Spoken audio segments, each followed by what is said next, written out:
I love Star Wars. The point of Batman is that his superpower is called peak human. I felt like Superman. I wanted to rip. Trump is Batman. I gotta go to Star Trek because it's the best show ever made. I love the masculinity of it all. We want to make Star Wars is for boys. Star Trek Star Wars is for boys. real. I want to rip my shirt off. The only reason why Superman would be a hero as opposed to a villain is because he grew up in America, but overall stands for freedom and liberty. Oh, man. Off to a beautiful and rough start. This is why I say mediocre men need the myth of the hero so they feel like they're worth something or can aspire towards something. Okay, very excited for this video. And private property. Yep, that's Superman. Truth, justice, and property rights. Oh, brother. Have you ever wondered why fascists can watch something like Superman, Star Wars, and Star Trek? Stories that explicitly reject their worldviews, and yet they still think they'd be the heroes in these narratives. Okay, you know what's so interesting? So the Discord and I, we do like episode per episode, like deconstruction, taking apart episodes of TV shows and movies or videos or whatever. And we're doing core right now. And we talk about this every time we review anything. It's so funny that people don't know who they are in the story. And this is why I say, like, Brittany's framework of being a whole human being, you have to know who you are in the story. And it's either great news who you are in the story or it's terrible news who you are in the story. And I know for me, like, sometimes I've loved it, and sometimes I'm like, we got to change this a bit. Or sometimes I'm like, oh my gosh, I can't believe I'm that person. And then I have to change it up. But that's what helps me stay introspective. It's what keeps me grounded and holds me accountable. Because if I just move through my life with the idea that I'm the hero in the story, I'm the good person, or that I'm this, like, I'm never going to change. So this is why I love topics like this, because why in the world are all of these fascistic conservatives watching stories like Luffy, like One Piece, and thinking Luffy would like them? Okay, I saw a TikTok this morning that was like Luffy, and then it was like Blue Lives Matter. And the creator was like, why do you think Luffy would like you? Like, why do you think this makes sense to you? That, like, don't you understand the story? No, they don't. Stephen Miller, who has made it his sole mission to dismantle civil rights era laws, is said to be a huge Star Trek fan. You know, the show about ending racism and discrimination to create a utopian Earth. That's his favorite show? So it begs the question, if these movies and shows... It's because shows like this have like an intellectual character like Spock that they think is the epitome of intelligence, and they want to be like him. Only facts, no feelings. Those hate fascism. Why do fascists love them? And this question... Also, Batman is literally a billionaire, so they would like him. Irked me to no end, so I dusted off my decades-old textbooks for my media studies degree, and finally I started to put together the dots. And let me tell you, the answer might completely change how you consume media. In fact, I hope it does, because if we don't understand how people view media differently, we won't understand why our culture feels more divided than ever. Which is why I did appreciate growing up in the household I did, where when we would watch a movie as a family, we would then discuss it after. And my parents could always tell which of their kids were going to be leftists. You know, it was kind of obvious which one of us were going to go liberal and which one of us were going to break away from conservatism growing up, because of the way we came away with our observations. Even though some of us were conservative and being like, yeah, I could see this, and or more centristy, and it was obvious. It's just interesting to me, like, when, especially growing up with conservative parents, they would be like, oh, this is the right thing to do. But then when it came to real life, they couldn't do it. And this is why I say it's really hard to be a good person, because it's easy to say, oh, I would do the right thing in the comfort of your living room. But when given the opportunity, like, what do? Right? Like, everyone's a good person until you've been tempted. A fascist being the term for someone who has the far-right political mindset that puts nation and race above all else, usually giving up their said nation to authoritarianism to implement their politics. And like the rest of us, they consume media. All media is communication, but how does that communication work? Stuart Hall, a pioneer in media studies, says that media is first encoded. That's the production of a movie, book, news broadcast, burlesque show, packed full of characters, narratives, and coded meaning. That message is then packaged and put out into the world to be consumed. But the most interesting part, at least to me because I'm a nerd, is when the audience watches or reads or listens to a piece of media. The messages are then decoded and interpreted. But because we come from different backgrounds, we might interpret the meanings of those messages differently. Those different interpretations of a single message is called reception theory. And according to Hall, there are 3 different ways you can interpret a message. The first is dominant reading, which means to perfectly understand the messages from the media you consume. Then there's negotiated reading. The audience understands the message, but they adapt or alter it to their own life experiences. And lastly, there's oppositional reading. Again, the audience understands the intended meaning, but just rejects it and creates their own narrative. Guess which one fascists are doing? You see, when you're watching a movie or a show, the story has layers. The surface level is the plot, characters moving from A to B. Next is the context, world building, settings, cultural norms that make the world feel real. After that, it's subtext, what you have to read between the lines to understand what the characters are actually feeling. And buried at the bottom is the most important part of the story, the theme, the message that the author is trying to convey.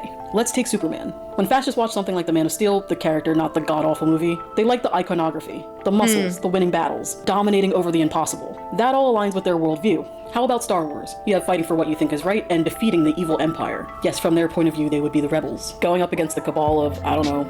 Which is why conservatives love to co-opt rebellion as like a part of their belief system. So they'll look at like leftist queer people, trans people, people, you know, with blue hair and piercings, and they'll say like, oh, you're freaks, instead of recognizing the rebellion. They'll look at punks and co-opt punk culture and use it for white supremacy. But this is why I think even today they always say like, oh, we're the liberal, like, no, sorry, we're the rebels. Like, we're against the status quo, and it works. Like, it really works. Like, I genuinely think conservatives think they are like independent thinkers. They are like truly challenging. They are truly understanding.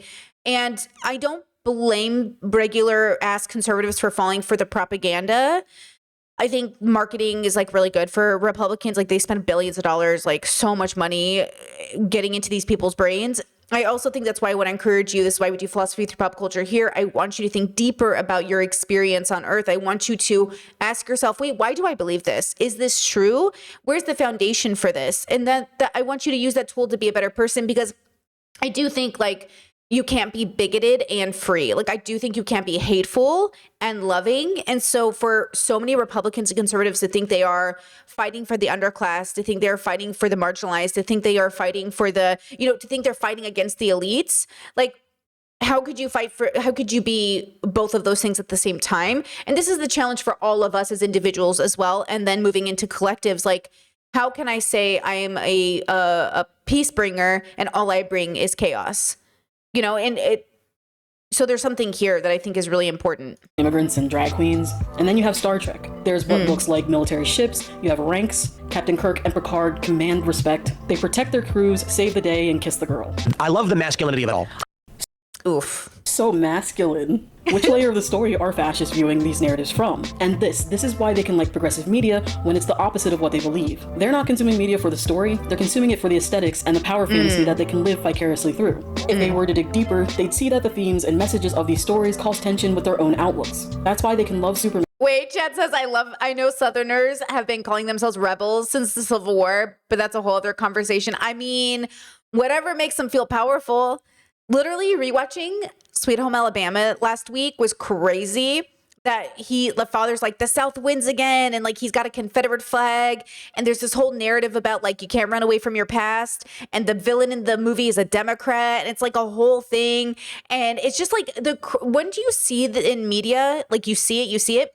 And I understand why conservatives are like, we're not in media anymore, but they don't want to acknowledge they were dominating that whole time, that their narratives were dominant. And I'm not even saying all conservatives want to fly Confederate flags. Like, that's not the bubble I grew up in, but it doesn't matter, because at the end of the day, when we have conversations about race or the Civil War, they buy into narratives that Abraham Lincoln freed the slaves, which is not true.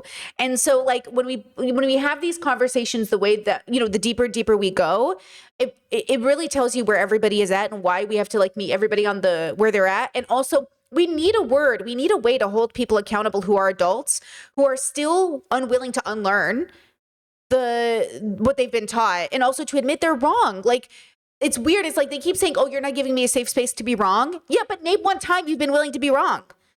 Like, I'll give you the safe space to be wrong, but you got to admit you were wrong, though. And they never get that far. They go, oh, yeah, you're right. I was wrong about that. And then they go and repeat the same action.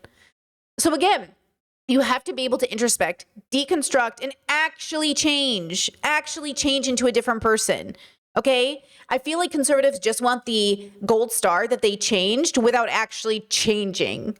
Which is why we go back to what we talked about last week about, you know, hanging out with white supremacists or hanging out with bigots. Like, if your friend left one version of bigotry just to stay in another, like, what, you know what I'm saying? Like, you're still just a bigot, but like you get more brownie points, I guess. But like, what good is that, you know? But miss that his story is an immigrant one, and his greatest superpower is compassion. Or that Star Wars is about defeating authoritarianism and instituting a democracy where all people have a say. And Star Trek, they miss that it's literally a socialist utopia where racism, sexism, and homophobia have been eradicated, allowing us to put petty differences aside and progress to our fullest potential. Fascists like the aesthetics, not the ethics. But that's only half the answer, because if all of that is true, then that brings us to a bigger question. Why are they suddenly rejecting these narratives? Pause. Oh, she just killed it right there. They love the aesthetic, not the ethics. This is exactly what we're going to talk about. Generally this week, I want to talk a lot about this. I've been deep diving into the vegan bubble, as you know, and there's a lot of like formerly vegan people. And I think one of the hesitations I have around calling myself vegan, because I just want to make sure, is I want to make sure that I don't love the aesthetic more than I love the ethics. Because there is a temptation of wanting to be a part of something that you love the way it looks and feels. And you're like, yes, that's cool. And then you have to have the realization that it must be embodied ethics. It's why I think a lot of people have been joining Catholicism or Islam again, because there is a really cool aesthetic to the feel, the look, the vibe, the uniform of it. Like, there's something really cool about the way that it looks, but that doesn't, but then they're not really like that Catholic or that Muslim. But at the same time, like, is that even the goal? So we have to be careful about like what we love aesthetically and if it really coincides with our ethics, you know? Why do they think these stories have gone woke? To be clear, you can like a piece of media that doesn't agree. Okay, she's got multicolors. There's a true fan. And I'm noticing the details of her background, which I love, the Pokemon cards and stuff, cute. With your worldview. One of my top 5 favorite characters of all time is Anakin Skywalker, aka Darth Vader, aka a fascist. Great character, terrible human being. The thing is, I don't agree with him. Yeah, I think this is another part of media literacy that's been really interesting lately is people's inability to, there's like a shame of liking a story or enjoying a character without identifying as them. And I understand, I love an anime meme where it's like my ethics leaving my body once an anime villain comes on screen. I absolutely get it. And also, it's only funny if it's a joke. It's less funny if it's real. But I do think it happens in real life where our ethics get pushed aside the moment we're attracted to somebody or friends with somebody or blinded by the aesthetic of somebody. And it, like I say, it's really hard to be a good person. It's really hard. But I don't want his story to change because of my politics. That being said, fascists don't seem to be too fond of modern day Superman, Star Trek, and Star Wars. So what changed about these franchises to make the far right turn on them so suddenly? As Gavin Grizzle pointed out, Superman 2025 is based on issue number 2 from his solo run back in 1939, literally almost 100 years ago. Well, Clark and Lois were trying to solve racism back in 1970 by turning Lois black. No! No! I am curious. Black. No! That's what it says on screen. I'm not just saying that. It's literally right there. Oh my God. This is not my bubble. They didn't solve racism, but they tried, damn it. So Superman has always earned a yes on the Wokometer. Maybe that's the real punk rock. Even Star Wars was created as a mirror of the harm the American empire inflicts when it doesn't take on progressive values. We all know subtlety has never been George Lucas's strong point. I have brought peace, freedom, justice, and security to my new empire. Your new empire? The entire franchise is an allegory about how the US decimated Vietnam. You did something very interesting with Star Wars, if you think about it. The good guys are the rebels. They're using asymmetric warfare against a highly organized empire. I think we call those guys terrorists today. Now that's why January 6ers, they watch that stuff and January 6ers are like, we're the rebels. And I'm like, where's the movement in your rebellion? Who are you fighting for? Who are the ones who are going to win out? Like, that's the irony of sort of like the January 6ers pretending they're like the rebels and they're doing something great. Like, who are you fighting on behalf of? Like, who is the oppressed group that you are fighting for? We call them Mujahideen, we call them Al-Qaeda. When I did it, they were Viet Cong. Exactly. You look at the situation now where America is so proud of being the biggest economy, the most powerful military force on the planet. It's become the empire from the perspective of a lot of people around the world. It was the empire during the Vietnam War. But we never learned, from England or Rome or, a dozen other empires that went on for hundreds of years or sometimes thousands of years. We never got it. We never said, well, wait, this isn't the right thing to do. Woke as hell. Star Trek was created to show what we as human beings could accomplish if we accepted progressive values. That everyone, no matter their race, gender, or sexuality, was equal. You cannot write in science fiction, you certainly cannot read it very much and deal in these terms across whole galaxies without realizing that sexual equality is as basic as any other kind of equality. Wasn't that the first interracial kiss to ever happen on television? We believe that the often ridiculed mass audience is sick of this world's petty nationalism and all its old ways and old hatreds, and that people are not only willing but anxious to think beyond those petty beliefs that have for so long kept mankind divided.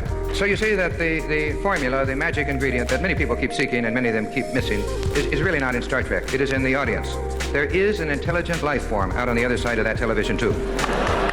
The whole show was an attempt to say that humanity will reach maturity and wisdom on the day that it begins not just to tolerate, but to take a special delight in differences in ideas and differences in life forms. We tried to say that the worst possible thing that can happen to all of us is for the future to somehow press us into a common mold where we begin to act and talk and look and think alike. If we cannot learn to actually enjoy those small differences, take a positive delight in those small differences between our own kind here on this planet, then we do not deserve to go out into space and meet the diversity that's almost certainly out there. Again, this is his favorite show. Nothing has changed about the messages of these franchises. The reason why fascists now see them as woke is because our media is finally catching up to the values it was always trying to convey. You see, even though those characters and shows were progressive for their time, when Superman, Truth, Justice, and American Way back then, that was when black people didn't have voting rights. Women didn't have autonomy over their bodies. This was when Latino and Asian people were either being deported en masse or barred from coming into the country. Well, I know that all sounds familiar right now, and that's kind of the point. Our media has always preached progressive values, but has never practiced it. absolutely. But even when I was a kid and growing up, there would be an eye roll or a comment or like, oh, I know what this is. Or it's kind of weird too, because even watching Avatar growing up or watching all of these shows, I do think people become more conservative because there's a stagnation in their introspection. And I do think when I was younger, of course, my parents were younger and they were so much more receptive to the lessons and they liked them. But as people get older, if you do not do the work, you will just become more stagnant and you will be so much more concerned. All of us are susceptible to this, though.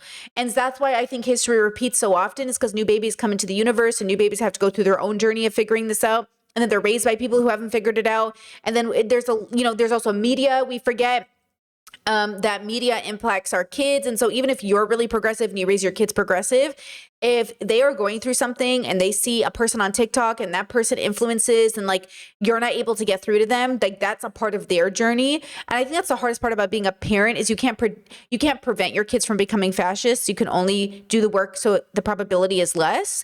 And that's a person trying. Now imagine you have all these parents who aren't even trying or aren't giving the right talks to their kids or aren't taking their time. This is why we need to recenter all of this on children. We keep trying to recenter all of our effort into like helping men. Men is grown up. Men is a grown up word. Men are grown ups. What about boys? What about girls? What about children? What about young people? Like, we need to recenter on the start of it, but that's also what conservatives are doing. That's why Turning Point USA and conservative rhetoric and 10 Commandments is in some of your children's schools, because that's exactly how conservatives know that's what you have to do. You have to go right for the children because they start young. Indoctrination starts young.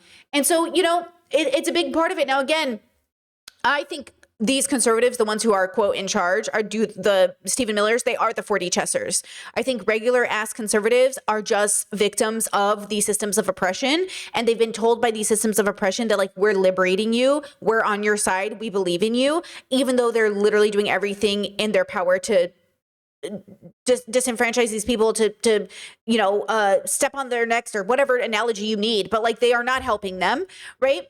And so I think it takes a lot of effort for us to look at the world and make people have a realization, if they can, to give them the tools to have the realization that like they're not helping themselves by not seeing what's in front of them. But I have a lot of empathy for people who fall for bad propaganda. And also, we need a way to communicate to older people that respectfully, you're stupid, non-ableist. I understand that we need a different word, but I think like, when I look at my parents, first of all, I need you to know, as West Asian parents, like, I could never call my parents stupid. I've never in my life called my parents stupid to their face. And yet I do think sometimes I want to look at them and be like, yes, you're stupid. Like, you're so stupid. And like, but they're not. Because sometimes my dad will say to me, Batsy, do you think I'm not intelligent? I was like, it has nothing to do with your intelligence. You're not doing the work though. And how do I explain to my dad, like, it's not about you being stupid. You're not, but you are acting stupid. Like you're denying something. And I'm trying to figure out, how do I communicate with older people in this world that like, hey, you're being a bad person, because it's not enough. Like I need a word that like, boing, you know, like bubble pops or like gives them like a stop. That's what language is. It can be such a powerful thing to say a word. Like, I don't know what it is though. Like, what is the thing to like, you know what I mean? Who knows? Chet says, agreed. My grandparents are super conservative, but also hate conservative politicians because they kind of pick on the BS5s, but keep voting for them, believing they'll help them. Oh, my parents will tell you, we're not Republicans. We're conservatives. We don't believe in these Republican elites, but we have to vote because we're getting closer to our goals. You know, even when they're like, we disagree with Trump. We think he was a bad man for a long time. But at the same time, like, you know, we have to vote, you know, we still have to vote for him because XYZ. And then they'll go, oh, and then they'll go, okay, well, I guess like in that case, we'll be MAGA. And I'm like, brother.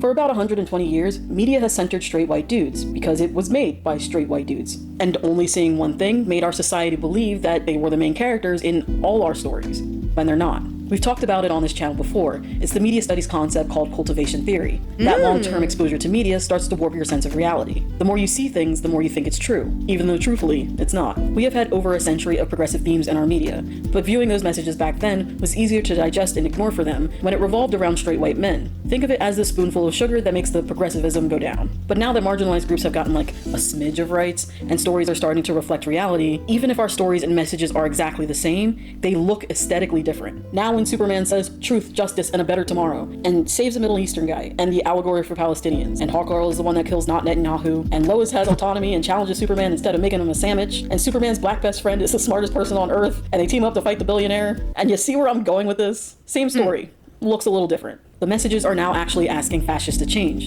and they just don't wanna. And that brings us to the final piece of the puzzle. I wonder if white racist cis men don't want to be rescued by people they think are lower than them. You know what I mean? Like, they don't want to hear that the black guy is smarter than them or the woman is saving them because they think they're inherently better, which plays into patriarchy, which plays into this idea of misogyny, that men are inherently born better, and then white supremacy, that white men are inherently born better. And so then they can't be rescued by people they think. It's like being rescued by a kid. It's embarrassing. They think it's embarrassing. Fascists view these heroes and their heroic deeds differently because of the environment they have built themselves. Stuart Hall, the encoding and decoding guy, says whether or not communication succeeds is based on our ability to understand one another. But if you've been conditioned through our media that white men are the center, they're the best leaders, they're the smartest, they're the bestest boys ever, then you probably haven't been conditioned to understand others outside of that group. And this is why Elon Musk has said that empathy is being weaponized. Suicidal empathy. Yes. So, is that you prey upon people's empathy. You say like, well, you feel sorry for something, for some group, and then like, well, and that empathy is to such a degree that it is suicidal to your country or culture. If you take empathy out of Superman, what do you get? You get like Homelander, a fascist. If you take empathy out of Star Wars, you get authoritarian regimes winning. And if you take empathy out of Star Trek, you get fascism thriving. When you're focused on the aesthetics, if you're perceived as masculine or not, in control or not, or powerful or not, then you're not focused on how we treat one another. Empathy is not being weaponized, it's just being asked for by the people and now by our media. And if that's too much to ask, you're not Superman, you're Lex Luthor. You're not Captain Picard, you're the Borg. You're not Luke Skywalker, you're literally rooting for the Empire. The stories didn't change, the messages didn't change, the audience did. And when you're watching your next movie or TV show and walking away disagreeing with human decency, you need to ask yourself, did you change? I appreciate my patrons, you know, they are awesome, thank you. Really a fantastic video, really well edited, so good, like 13 minutes and so well done, very captivating. This is Pride Brary. I'll link it again in the chat. Fantastic video. I think when we have these conversations, I think it's like so interesting to me that it plays into what I say often about we have to listen to young people, because even though they lack the wisdom in many ways, they are like the closest to the most updated information. And then the older people, if they have the wisdom, will give it to the younger people. And it has to be a symbiotic relationship.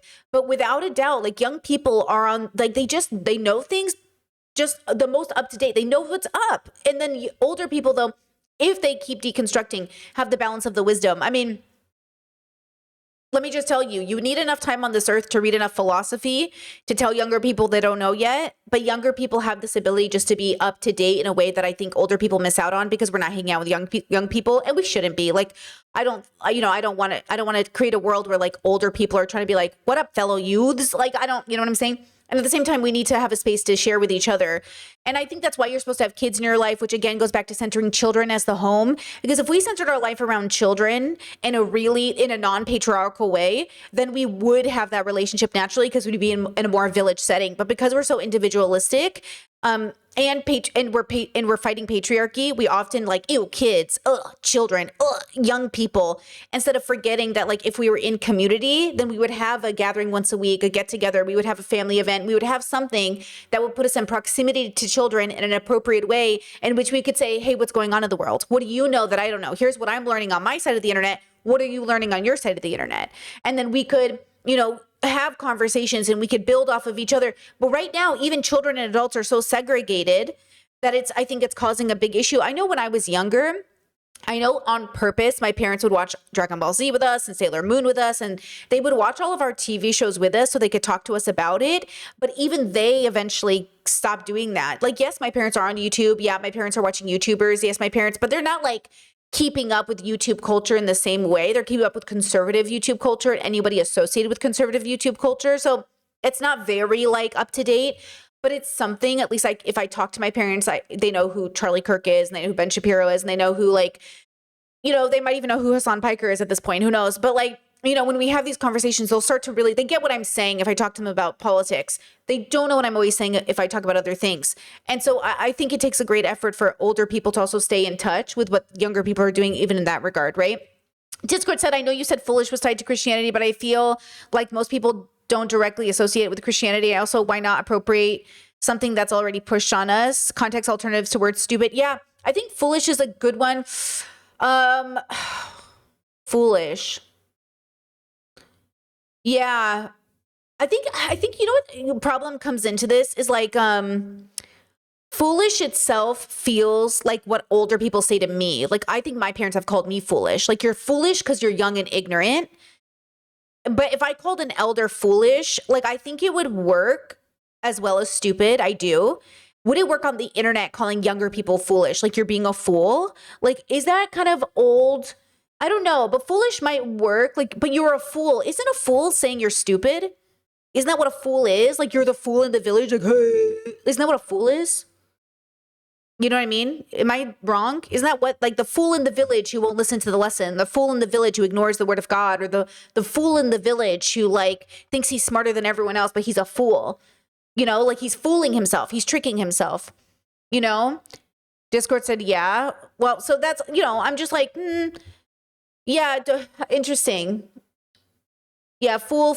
But that's the problem is like, I think these words do and are social. And so without playing into ableism, is there a word that explains in a way that makes, I kind of do, I hate to say this, but like you almost do want to make people feel slightly bad because you're doing a really bad thing. You know what I mean? Like, it's not about shame though, because I think shame is only good if people adhere to the value system. But like shame is the expectation of your village, right? Guilt is the expectation of you. So shame is your ethics and guilt is your morals, right? So the dilemma is like, I want them to feel like, like a realization without feeling ashamed. Because people, human beings, like, they get defensive and double down. But I also, I'm really struggling with like what word to use to make people clear, like you're not getting it. Chet said misguided or misinformed. Misguided sounds too nice. It sounds too nice to me. Chet says fool isn't the same as stupid. Well, isn't the village fool kind of an IQ comment. Like he's the man of the village who's dirty. He's the man of the village who's like kind of like, you know, he's depicted as almost like disabled, at least in the media I grew up watching, like the village fool. You know, he's got bad teeth and he smells bad, and like he's like and then like that's the village fool. You know what I mean? So like I don't know. That's the problem with the bubbles though. Is like all words could be appropriate for the bubble, but also inappropriate for other bubbles, which we'll talk about in a second when we talk about the queer, you know, the queer collective. Yeah, Chess says they say the village idiot. Yeah, the village fool, the village idiot. Yeah, I think that's a big part of it. Well, something to think about. Because we have more topics that are going to have to force us to kind of come up with language that matters. But shout out to this creator, Pride Brary. Love the video. And I always say the myth of the hero is so mediocre men feel important. You don't need to be a hero to be important. You could do so much more if you stopped chasing, you know, being the hero. You could get so much more done. I promise you.